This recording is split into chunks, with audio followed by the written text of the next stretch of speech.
I'm sitting here, beautiful top secret location where I live, and you can kind of see it reflected in the glass. It's just a beautiful outlook here. I might get some shots of it and edit it all in. It's just a nice view, looking out, very peaceful. Thursday Arvo, just having a bit of a cheeky little pod.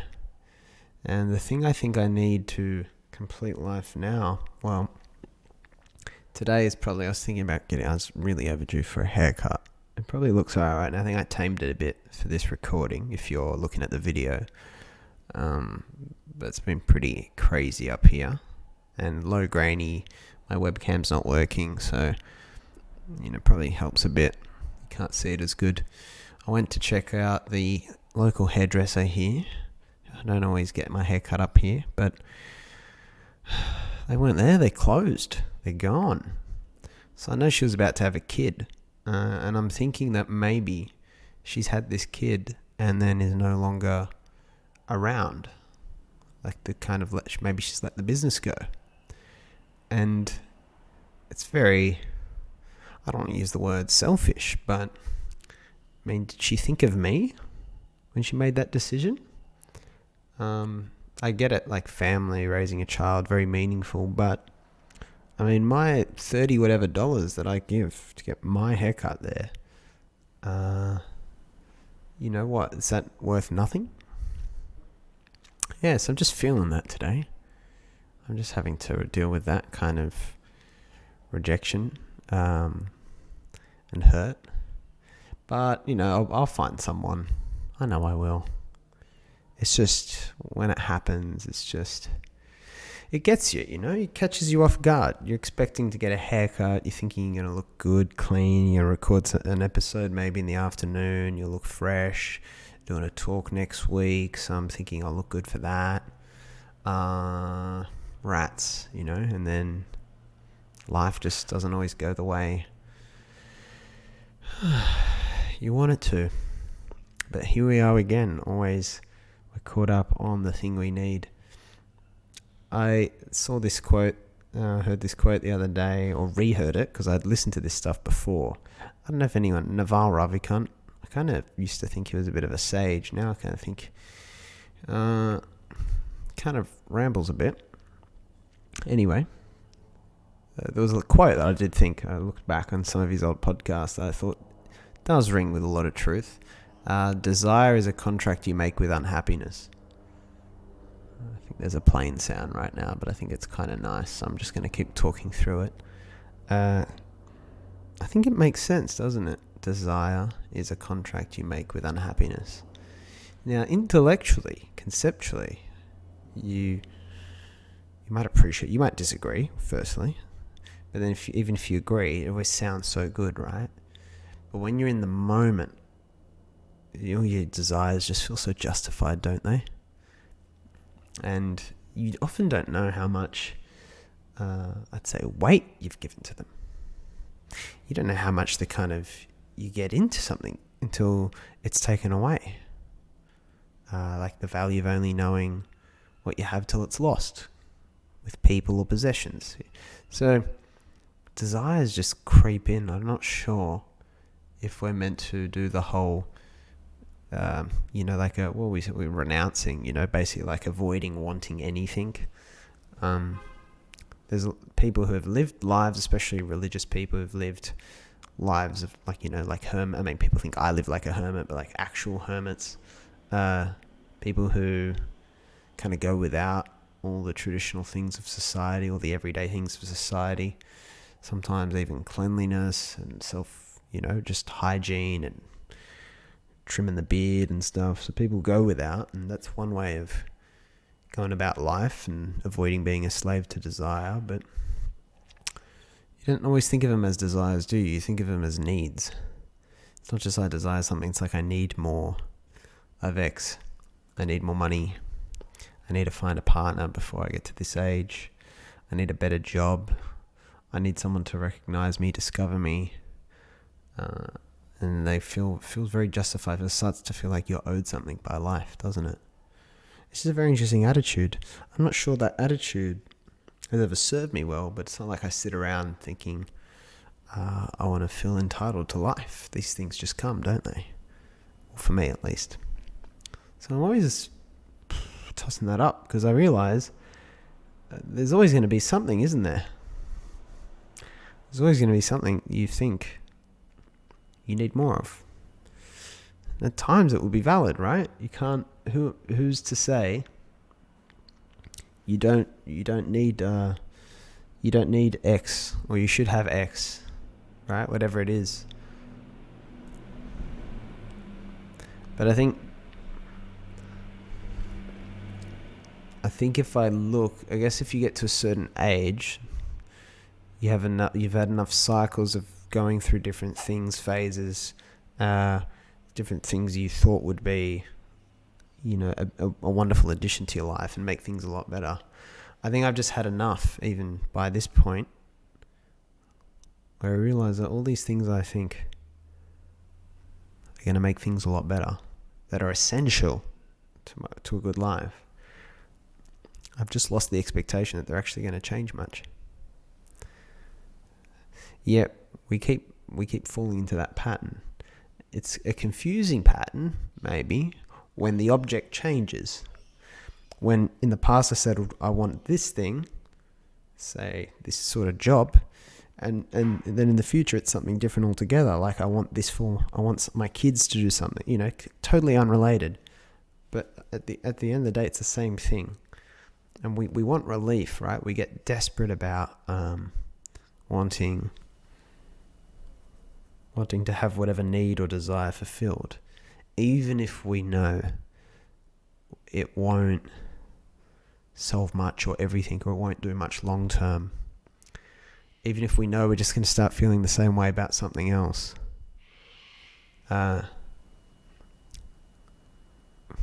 We still get caught up in the desire of it, don't we? Or sometimes we use that word here, attachment, attached to it, handcuffed to it. It's a fascinating thing. It takes a lot of strength, because sometimes I think, if you get the money you're after, you'll start complaining about what you could say to someone could say to me, you start complaining about purpose. You have money, but you won't feel purpose. And sometimes it's the idea of, whatever, I'll deal with the purpose when it comes. For now, just give me the money. So I just want the relief of this thing. I want this thing to stop being the thing that upsets me, or that I don't have, or that I don't feel. And the funny nature of it, if we're talking about this, again, my friend put this very well the other day. My prescription license is expired, Joe. 6 months ago, I can't prescribe to people anymore. I've lost that license. So I along with my friend, have lost that license. I enjoy much more these days just relating it through my experience, and even giving myself advice. And what is it? What do we say to ourselves? I say to myself, we're not trying to avoid anything that might add to this little experience of life we're having.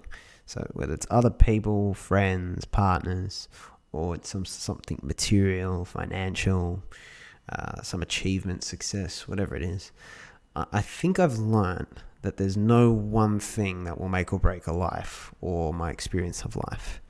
I think my biggest achievement to date from a society standpoint, which is probably an endorsement we got for my first book, for 18 and Lost, which came from a notable author. I forget all the time that happened. And it's strange, and it hasn't changed much. It didn't make or break that book, and it hasn't made or broken my writing career so far. So it's, but you put a lot of effort into getting things like that, to an endorsement like that, and you're like, well, congratulations, you got it. And I feel like that's the way a lot of these things are. So you lose the idea that anything's really going to change in a lasting way.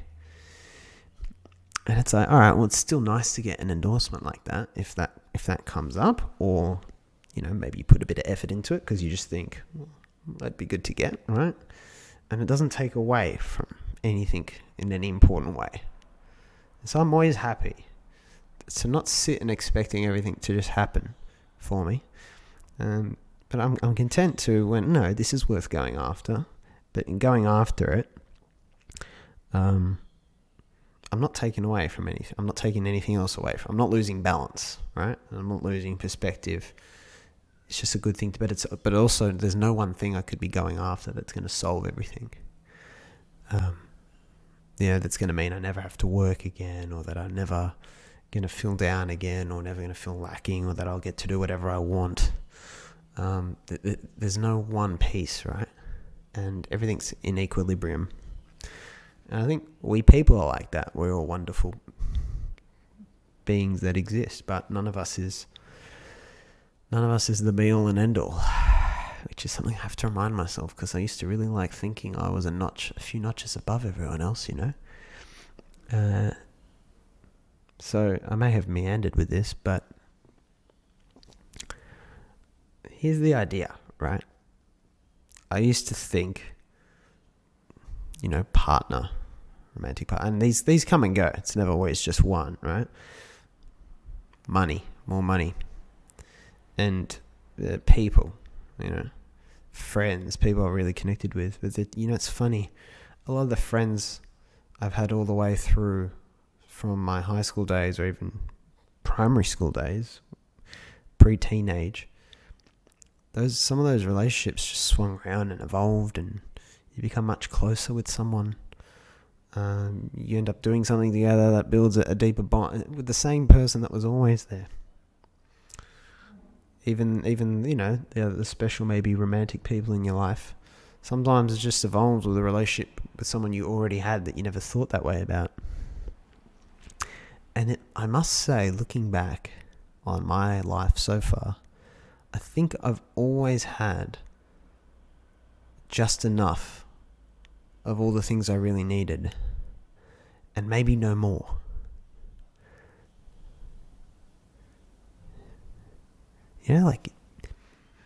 Transfixed by this idea that you always have exactly what you need, but you overlook it, thinking you need more. Sometimes it's been connections, like people in the industry I want to get into, or people who could give me a leg up, or a mentor, or even things like that. Then you realize, actually, I do. When you slow down enough, you realize, I actually know so-and-so. Actually, I have this person in my life who's amazing. You look at even something like just your parents. Like my parents, for what really matters in life, they can't just open any door for me they want in one move, but a lot of good opportunities they've given me. And for the things that really matter in life, they've been the ultimate kind of guardian and provider.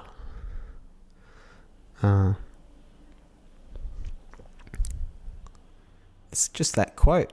You focus on what you have, you gain what you lack. Focus on what you lack, you lose what you have. That Greg McKeown quote. And I also judge myself less and less for when my mind goes away from that. It's like I'm not one of those people who's going to tattoo something like that on my arm and expect that that's going to change something. That the point is to try and control things into that point and create that, put blinkers on or in and around that idea. Focus on what you have, right? Because doing that is actually blinding myself to what I have. Trying to control and stay like I've got it now, I'm not going to lose it, which is a joke I make in the book I'm doing with Paul. Holy shit, it's only Tuesday. We've cemented that as a title, so that's exciting. And it's giving yourself the freedom to let nature do its thing, I think. To, if you get off track again, or you lose that kind of focus, you lose your lane, or you lose the thread, that's also for a good reason. And that is also, in a way, probably something you need. You wouldn't want to have a really bad disease without any of the symptoms that alert you to its presence, right? If you had a cancer growing, the lump is kind of good. hopefully to detect it early enough to do something about it. And but then also we kind of panic how we deal with a lot of our things, and when it's not a physical illness, I think it's a little bit different. We tend to just need to let things be much more than we should do when it's an actual physical pain or illness. I think often it's just a lack of letting be when it's the stuff of the mind and the soul. All these things that you might talk about as common objects of desires, right? Money, people, friends, connections, success, achievements, certain standing in society or something like that. My thinking is, it's not actually that going after them, the pursuit of them on the right terms is the problem. And you'd be very rich, flocking with women, all that. Have the hairdresser exactly where you wanna, available when you wanna. That would be the real dream right now. You can have it all, but it's how it comes to you and your relationship with it and the expectations you burden that stuff with. Just like any other relationship, you burden other people with expectations. You put too much pressure on those relationships, but you actually enjoy people when you're not trying to, when you're not putting anything on you. You're you, and they're just people that you get to enjoy, and they come and go as they're meant to, because they have their own lives. They're their own little universe, just like you are yours. And so it's just, I'm going to say something a bit kind of cute, but for lack of better language, just tapping back into the soul, or just tapping back into natural, effortless you. When I say you, I'm obviously mainly, this is my personal reflection, so for myself, a lot of those things just figure themselves out. This is another one. I'll end on this one. This is an image that came into my head the other day. Imagine the owner of a company, and the company grows, and so it needs departments to function, right? No person can do everything, right? So imagine there's this person, they're not very good at everything, right? They run this business, and there's a problem in accounts, and there's an accounts staff there. Now, as often happens in businesses, sometimes the owner, a person who feels most responsible, has trouble letting go, and often they get involved, right? They get hands-on. And they take away the ability of the people who are meant to deal with the problem to deal with the problem, because they go in and do it. And I wonder about that with so many things that we think are really important or essential to life. And things we don't want to miss out on, right? Which I think is fair. You don't want to miss out on good things in life. That's fair, Joe. But what if those things, which are still important or great to have, what if they're meant to sort themselves out? That doesn't mean neglecting them, but there's a middle way. And that's the image I have. What if you're getting in the way of the accounts department learning the ropes? I don't know. Just a thought. Thank you for joining me, if you did, on the podcast today. I need a local hairdresser. I'm going to put that out into the ether and hope that it takes care of itself. I'm going to be okay. I'll find someone. Next time you see me, this hair will look better. Keep opening doors, guys. Take care.